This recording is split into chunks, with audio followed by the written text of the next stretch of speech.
Finally tapata nafasi.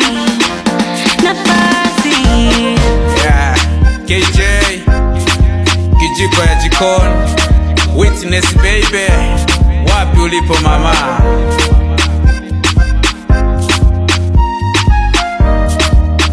Wow, Dr. Ismail has done it. Baby, kipenzi changu, uko mbali baby na macho yangu.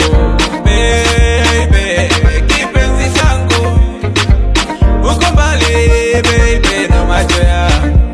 Mbali na hisia zangu, haja ya moyo wangu, Dr. maradhi yangu, nani ataniti? Mbali na hisia zangu, haja ya moyo wangu, Dr. maradhi yangu, nani ataniti? Ningekuwa ndege, ningepeperuka kutoa mara tatu, Dr. unipe dozi. Ningekuwa ndege,